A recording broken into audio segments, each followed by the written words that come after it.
what's up guys mga kamashpit, kumusta kayo lahat? Ako nga pala si Miko Mosh and maraming thank you sa pag-click art panonood ng video na to. Na-appreciate ko kayo guys, especially sa mga nagko-comment, sa mga nagla-like, and sa mga nagsasubscribe. Maraming salamat sa inyo. Kung di dahil sa inyo, wala ako dito. Anyway guys, kung meron kayong mga gustong request na banda, ng mga kanta, kahit indie pa or kahit nasa mainstream na banda, i-comment nyo dyan sa baba. Re-reviewin natin yan, re-reacta natin yan. And guys, subscribe nyo ako and follow nyo ako sa TikTok. Lalagay ko dyan sa screen para makita yung username ko. And then, kung meron kayong free time, check out nyo din. And follow nyo na din, of course. At ngayong gabi ay re-reviewin natin ang bandang Kwan at ang kanta nilang Pintura live sa The Cozy Cove, pare. Men, Kwan to. Sino bang hindi nakakilala sa bandang Kwan? Sabagay, baka madami din.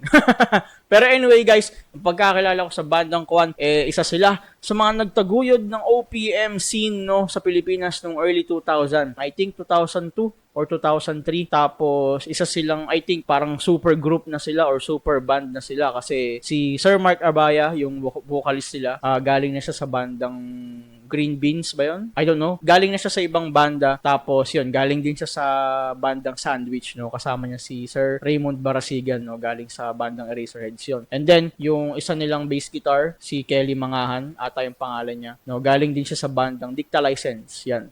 Isa yan sa mga banda na nagtaguyod din or alam mo yun, nagtawid ng OPM bands, no? Rock band scene sa Pilipinas noong early 2000. So no wonder why napaka-solid ng mga kanta ng Kwan. Tapos ngayong gabi re-reviewin natin ang kanta nilang Pintura, no? Sobrang solid ng kanta na to, men. Narinig ko na to pero di ko pa napapanood tong live na to eh.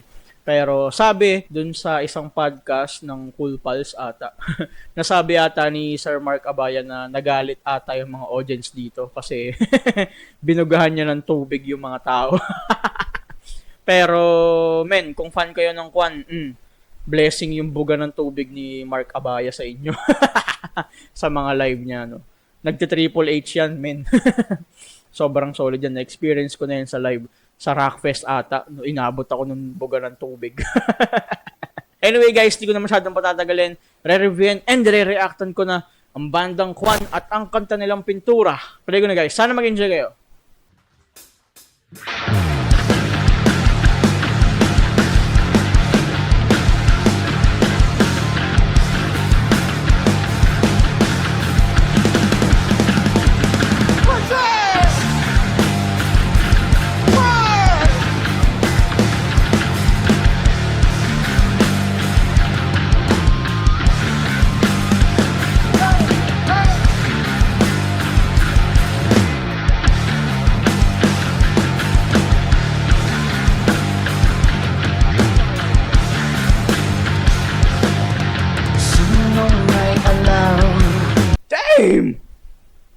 Sobrang nostalgic ng ano nila. Ng intro na yun.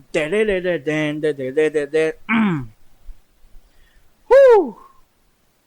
Alam nyo guys, ito yung gusto ko sa Kwan eh. No? Hindi sila mabigat mag-riff ng guitar, pero somehow ang sarap niya i-jamming, no? Ang sarap niya i-headbang, slow headbang.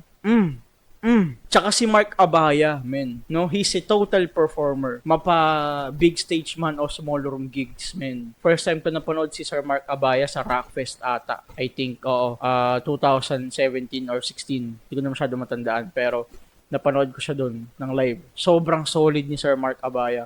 Kahit tulog yung tao, wala siyang pakialam. Sasayaw yan, headbang yan. Si Mark Abaya, men, panoorin niyo to ng live. Sana nga mapanood ko ulit ng live yung Kwan eh. Gusto ko tong banda na to. Yung intro, no? Yung guitar riff. And then yung mga stop. Pati yung bass guitar. Men, ang solid yung bass. Parang, yung tunog ng bass niya, crunchy. Parang may konting distortion. Pare, sobrang solid. Play ko na guys. Balik ko sa umpisa.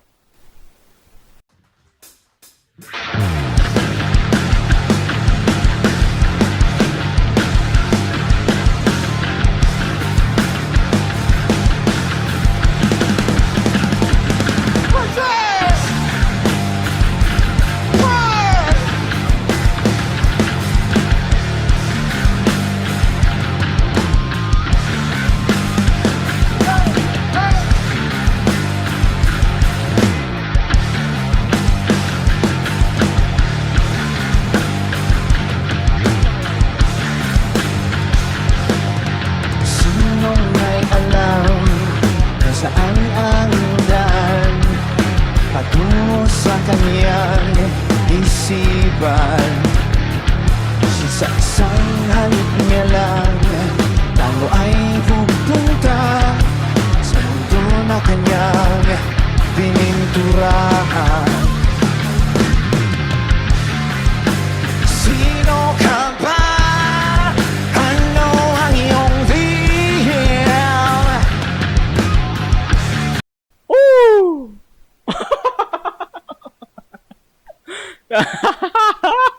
Napaka-nostalgic, naalala ko yung buhay ko nung college. Sumasakay ako ng LRT, no? Ito yung mga sound tripan ko nung papasok ako ng school tapos sumasakay ako ng LRT1. Kwan, men, yung verse, no? Sino may alam? Pati yung pagpasok ng chorus, men. Yung ginamit nilang riff dun sa chorus, yung intro lang din. Pero solid pa din. Ulitin ko guys. Onte, balik ko. Pininturahan. Sino ka ba?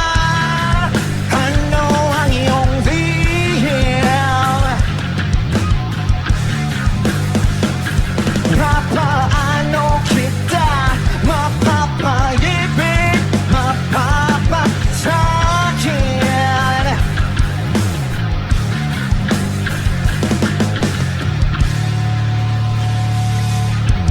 Hanang buhay niya, sabay kumakanta, tumatawag siya. Verse 2. Alina, nauubos lahat. What? So yung part na yun, ito yung maganda sa live talaga eh. Nakakapag-add sila ng different atake or parang different na pwede nilang laruin dun sa kanta nila, no? Sarap sa tenga. Ulitin ko. Alina, nauubos lahat ng galit at sama, at ang mundo ay napupuno ng pag-asa. Sino ka Chorus. ba? Ano ang iyong lihim? Papaano kita mapapaibig, mapapasakyan? Hey!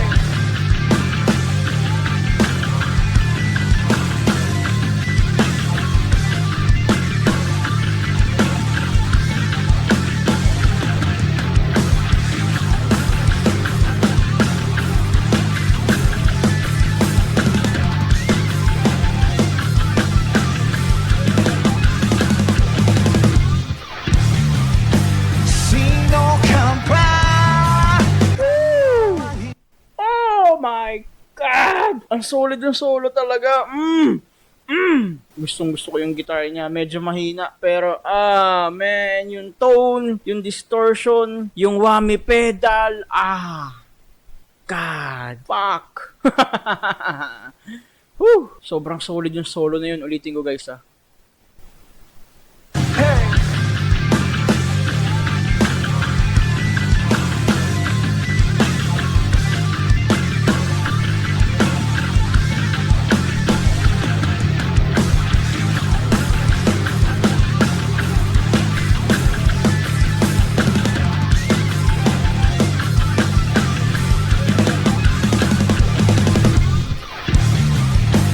Sino ka ba?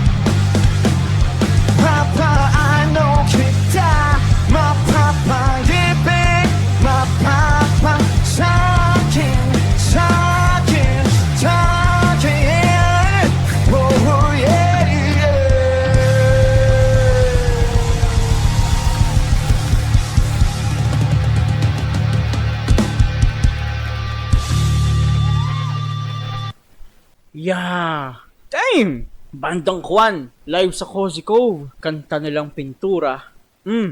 Sobrang solid. They are totally 100% performers, no? Lalo na si Sir Mark Abaya. Sobrang sarap sa tenga ng banda na to. Hindi lang sila basta nagpa-perform, no?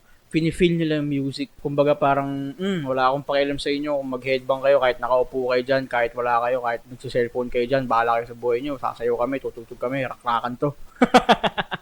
Parang ganun, no? Ito yung mga masarap panoorin ng live, men. Wala silang pakialam sa inyo.